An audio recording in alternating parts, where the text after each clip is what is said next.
오늘 주일 예배는 지난 주일 예배와 동일하게 인생이 풍성해지려면 어떻게 해야 하는가, 인생이 풍성해지려면 어떻게 해야 하는가 라는 제목으로 잠깐 시간 은혜를 나누고자 합니다.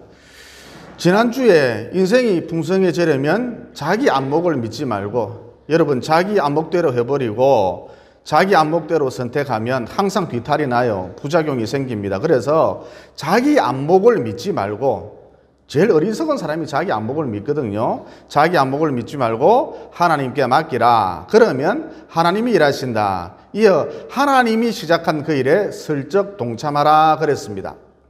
아브라함이 이렇게 살았었죠. 하나님이 어느 날 아브라함을 보고 네가 살고 있는 고향을 떠나라, 부모와 친척집을 떠나라 그러셨잖아요. 그때 아브라함이 어떻게 했습니까? 토를 달지 않고 대충 짐을 챙겨서 자기 고향 갈대아 우르를 떠났지 않습니까? 메소포타미아 문명권을 벗어났다는 것입니다. 그래서 정처 없이 무작정 발길을 옮기는데 하나님께서 아브라함의 발걸음을 가나안 땅으로 인도하셨거든요. 그런데 그 과정 속에서 아브라함이 메소포타미아를 떠나서 가나안 땅을 향해 가는 그 과정 속에서 아브라함의 재산이 엄청 늘어났습니다. 은과 금이 풍성해졌죠. 또 남종과 여종의 숫자도 꽤 늘어났습니다. 그러니까 아브라함이 살았던 당시는 족장 시대였는데 아브라함이 족장이 되었다는 것입니다. 으뜸이 되었다는 것입니다. 최고가 되었다는 것입니다. 여러분, 정처 없이 떠드는 나그네가 거부가 된다. 정처 없이 떠드는 나그네가 족장이 된다. 이건 있을 수가 없는 일이거든요. 그런데 신비하게도 떠돌이 생활을 하고 있음에도 불구하고 아브라함의 재산이 갈수록 늘어났답니다. 뿐만 아니라 종들의 숫자도 늘어났고 양과 염소도 자꾸 늘어만 갔었죠. 그러면 어째서 이런 일이 가능한가? 한마디로 아브라함이 하나님이 시작한 그 일에 슬쩍 동참했기 때문입니다. 다른 이유가 없어요. 자기 안목대로 살지 않았다는 것입니다. 여러분, 여기서 하나님이 시작한 그 일이란 아브라함을 이끌어내어서 가나안 땅에 살도록 하고 그를 아브라함을 이스라엘의 시조로 삼는 일이었죠. 여러분, 만약 아브라함이 자기 안목대로 살았다면 석공인 아버지의 대를 이어서 우상을 깎아 만들어서 시장에 내다 팔아 겨우 입에 풀칠만 했던 석공 아버지의 대를 이어서 자기도 석공 일을 하다가 죽었을 것입니다. 뻔한 인생을 살았겠죠. 예측 가능한 인생을 살았겠죠. 하지만 그가 하나님이 시작한 일에 슬쩍 동참하니까 언강생신 족장이 되었습니다. 그가 하나님이 시작한 일에 슬쩍 동참하니까 이스라엘 민족의 조상이 되었습니다. 그가 하나님이 시작한 일에 슬쩍 동참하니까 모든 믿는 자들의 조상까지 되었지요. 즉 뻔한 인생, 예측 가능한 인생, 이런 인생을 살지 아니하고 위대한 하나님의 역사를 적어나가는 위대한 인생, 풍성한 인생을 살았다는 것이죠. 그러므로 나대지 말고 설쳐대지 말고 하나님께 맡기라. 이어 하나님이 일하시면 하나님이 시작한 그 일에 나는 슬쩍 동참하라. 그러면 아브라함처럼 위대한 하나님의 역사를 적어나가는 위대한 인생, 풍성한 인생이 된다는 것입니다. 그 다음 우리 인생이 풍성해지려면 은혜가 있는 곳에 동참하라는 것입니다. 은혜가 있는 곳으로 가라는 것입니다. 방금 읽은 본문 말씀에 보면 빌립보 교회 성도들이 은혜에 참여한 자가 되었다 그랬지요. 그러면 은혜가 도대체 무엇이냐? 7절 앞부분에 나와 있거든요. 7절 앞부분에 보면 나의 맹과 복음을 변명함과 확증함에 이런 단어들이 쭉 나옵니다. 여러분, 이런 단어들이 무엇을 의미하느냐 하면 한마디로 고난을 의미합니다. 그러니까 바울이 고난당하고 있을 때 빌립보 교회 성도들이 나 몰라라 하지 않고 바울의 고난에 적극적으로 동참했다는 것이죠. 그래서 정리해보면 이렇습니다. 우리 인생이 풍성해지려면, 저희의 인생이 풍성해지려면, 여러분의 인생이 풍성해지려면 은혜가 있는 곳으로 가야 하는데, 은혜가 있는 곳이란 도대체 어떤 곳이냐? 동력자가 고난당하는 바로 그곳이 은혜가 있는 곳입니다. 쉽게 말해 동력자와 더불어 고난받으라. 동력자가 고난받고 있을 때에 나 몰라라 하지 말라. 그와 함께 고난을 받으라. 그러면 너희들의 인생이 풍성해진다는 것이죠. 그러면 동력자와 함께 고난받는 삶, 이런 삶과 반대되는 삶이란 어떤 삶일까요? 자기 중심적인 삶이라 할 수 있습니다. 자기 이익에 따라 움직이는 삶이라 할 수 있겠지요. 잔머리 굴려가면서 얄팍하게 사는 삶이라 할 수 있습니다. 여러분, 오늘날 이렇게 물질이 넘쳐나는데도, 먹을 것이 넘쳐나는데도 왜 많은 사람들이, 현대인들이 불행하다고 생각을 할까요? 나는 불행하다 이렇게 여길까요? 한마디로 대부분의 사람들이 자기밖에 모르고 이기적으로 살기 때문입니다. 그래서 현대인들의 특징, 너나 할 것 없이 건조한 인생, 메마른 인생을 살아가고 있더라. 감동을 주지 못하더라. 울림이 없더라. 따라서 본문이 주는 메시지가 무엇이냐? 성도들아, 너희들만큼은 이렇게 살지 말고, 자기중심적인 삶을 살지 말고, 이익에 따라 움직이는 그런 삶을 살지 말고, 잔머리 굴려가면서 얄팍하게 살지 말고, 너희 성도들아, 동력자의 고난에 동참함으로써, 고난이 있는 곳으로 감으로써 촉촉한 인생, 감동을 주는 인생, 울림이 있는 인생, 곧 풍성한 인생을 살라는 것이죠. 여러분, 바울이 로마 감옥에 갇혔을 때 빌립보 교회 성도들이 어떻게 했나요? 금식을 하면서 바울을 위해서 중보기도 해 주었습니다. 금식기도 해 주었습니다. 또 에바브로들을 시켜서 영치금도 넣어 주었거든요. 자기 살림살이도 뻔한데 영치금까지 넣어 주었습니다. 여러분, 이런 삶을 보고 누가 감히 메마르다, 감동이 없다, 울림이 없다, 풍성하지 않다 이렇게 말할 수가 있겠어요? 여러분, 미국에는 이상한 기념일이, 눈에 띄는 기념일이 참 많지요. 5월 9일이 어머니 날입니다. 6월 22일이 아버지 날이고요. 10월 25일이 시어머니 날입니다. 그런데 그날에 10월 25일 시어머니 날에 어떤 신문에 이런 내용의 칼럼이 실렸답니다. 칼럼 내용은 대략 이렇습니다. 부자 며느리하고 시어머니하고 성지순례 여행을 떠났답니다. 그런데 시어머니가 고령이었던가 봐요. 연세가 많으셨던가 봐요. 그래서 그만 성지에서 심장마비로 사망해 버렸답니다. 그래서 미국 대사관에서 여기 매장지도 많고 하니까 여기서 장례를 치릅시다. 그리고 며느리를 보고 시어머니 지인들에게 속히 연락을 하셔서 올 사람은 올 수 있도록, 성지로 올 수 있도록 연락을 취해 주세요. 그런데 부자 며느리가 한사코 안 된다는 겁니다.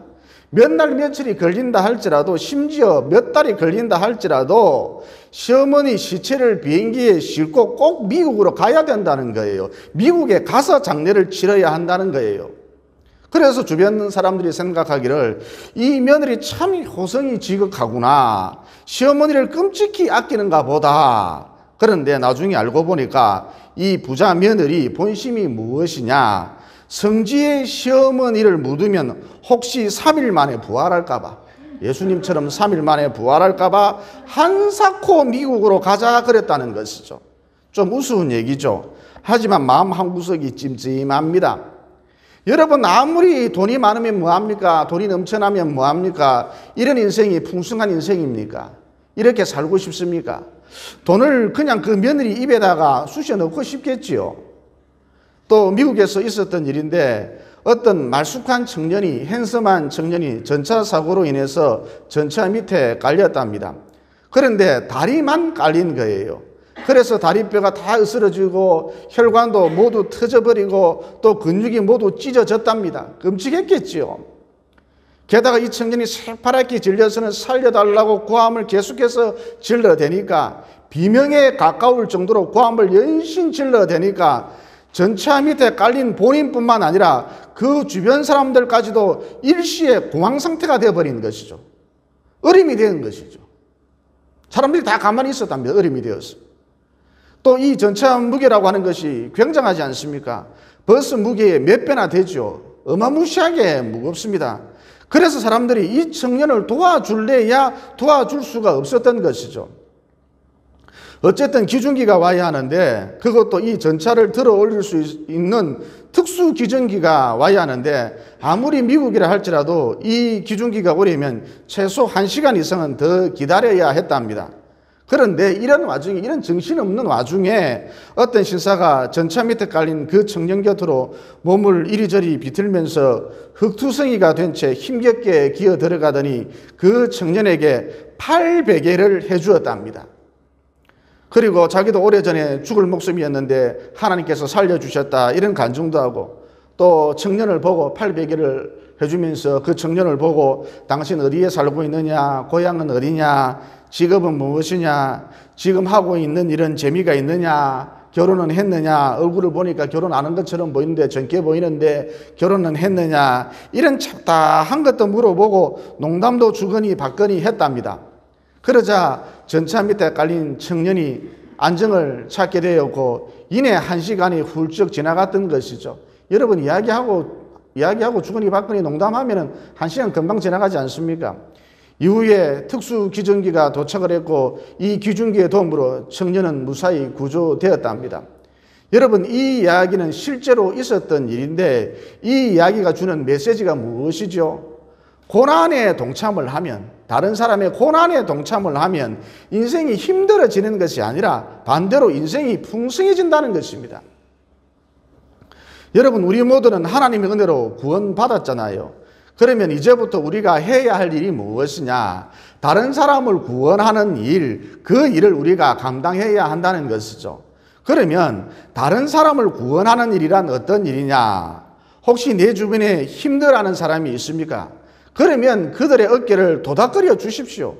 이게 다른 사람을 구원하는 일입니다. 또 쓸쓸하다, 고독하다, 우울하다 그러면서 괴로워하는 사람이 주변에 있습니까? 그러면 카톡도 쳐주고 전화로 안부도 물어보고 또 맛있는 것도 사주고 작은 선물도 해주고 위로의 말도 건네주고 같이 쇼핑도 다니고 기꺼이 그들의 친구가 되어 주십시오. 이게 다른 사람을 구원하는 일입니다. 또 죽음이 두렵다 그러면서 공포에 사로잡힌 사람이 있습니까? 그러면 그들에게 복음을 전해 주십시오. 이게 다른 사람을 구원하는 일입니다. 그런데 여러분, 사람을 구원하는 일이란 본래 하나님이 하시는 일이거든요. 따라서 내가 사람을 구원하는 그 일을 하게 되면 나는 어떻게 되는 거죠? 나도 하나님처럼 사는 거예요.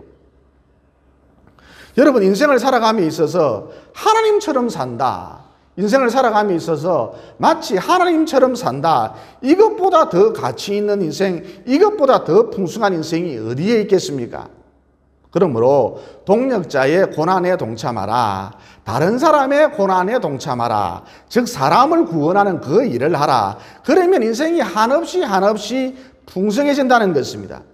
반면 다른 사람의 고난에 대하여, 동력자의 고난에 대하여 못 본 척 해버리고 사람을 구원하는 일을 가볍게 생각을 해버리고 이기적으로 자기만을 바라보고 살면, 즉 자기에게만 투자하고 자기에게만 좋은 것을 먹여주고 오로지 자기 배만을 위해서 살면 근심 걱정이 떠날 날이 없다는 것이죠. 왜냐? 나라는 존재는 불완전한 존재요, 타락한 존재요, 문제의 덩어리이기 때문에 오직 자기에게 집중을 해버리면, 자기에게 자꾸 집중을 하게 되면, 자기 배만을 불리면 이상하게도 근심 걱정이 떠날 날이 없다는 것입니다. 근심 걱정이 배가 된다는 것이죠. 풍성한 인생을 살기는커녕 이런 인생을 살게 된다는 것입니다. 늘 근심에 찌든 삶을 살게 된다는 것이죠. 요즘 교회에서 밥을 못 먹게 하니까 정사모가 주일이면 꼭두 새벽부터 일어나서 여러분을 위해서 김밥을 싸거든요. 오늘은 찰밥입니다. 어쨌든 정사모가 김밥을 싸거든요.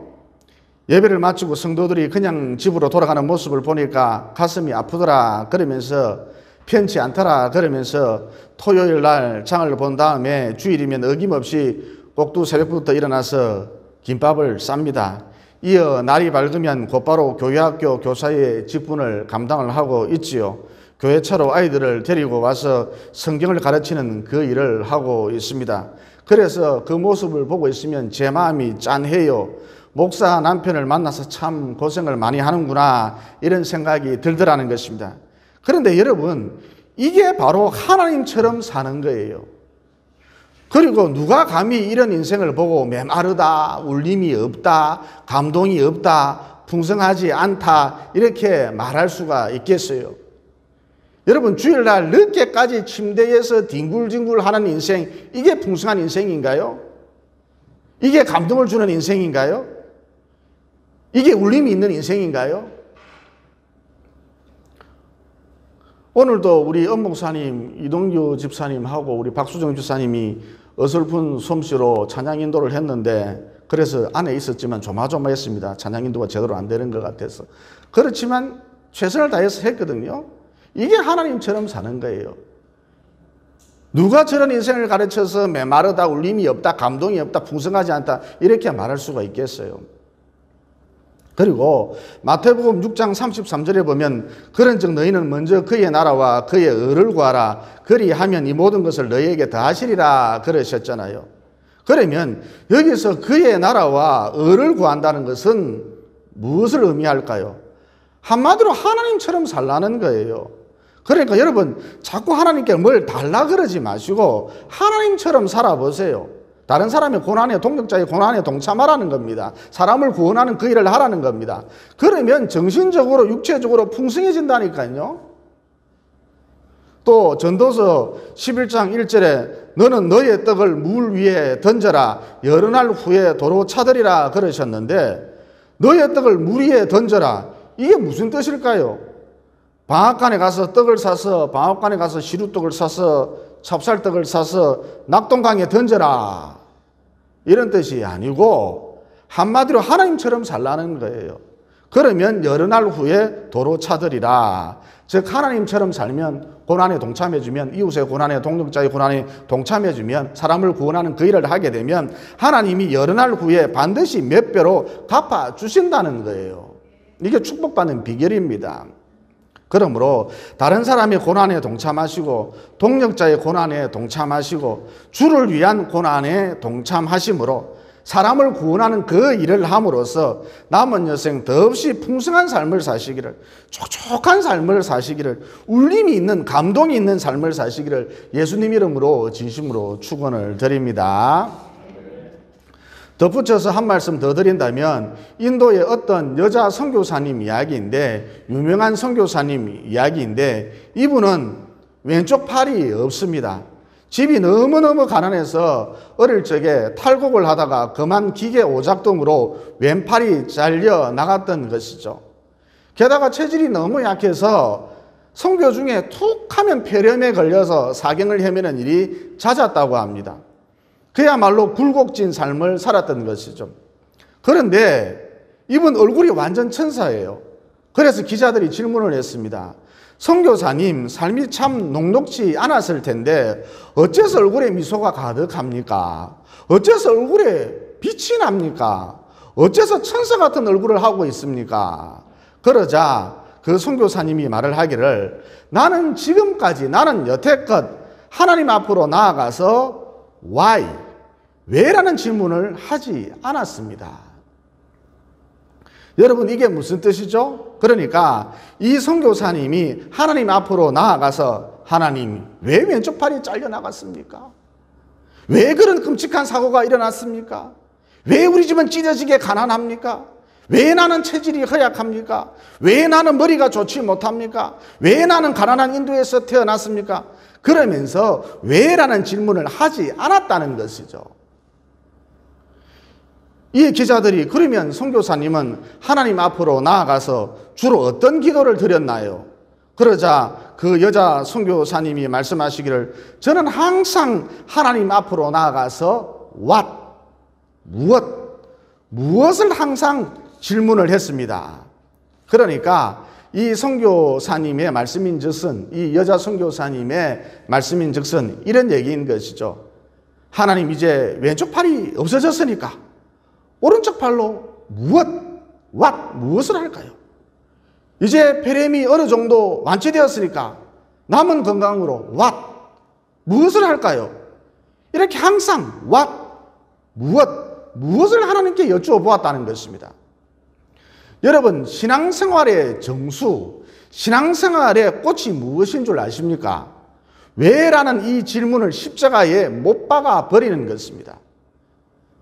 이어서 무엇을 하나님 앞으로 나가서 무엇이라는 것을 질문해야 합니다. 예를 들어서 하나님, 이 교회에서 내가 무엇을 해야 할까요?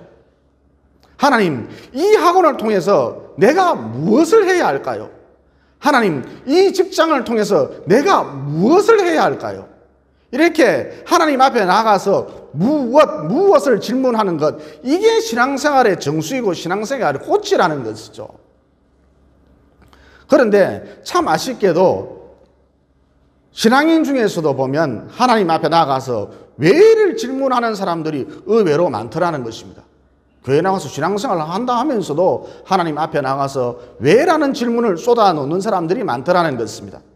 여러분, 이기주의자일수록, 지독한 이기주의자일수록, 자기밖에 모르는 사람일수록 왜라는 질문을 많이 합니다.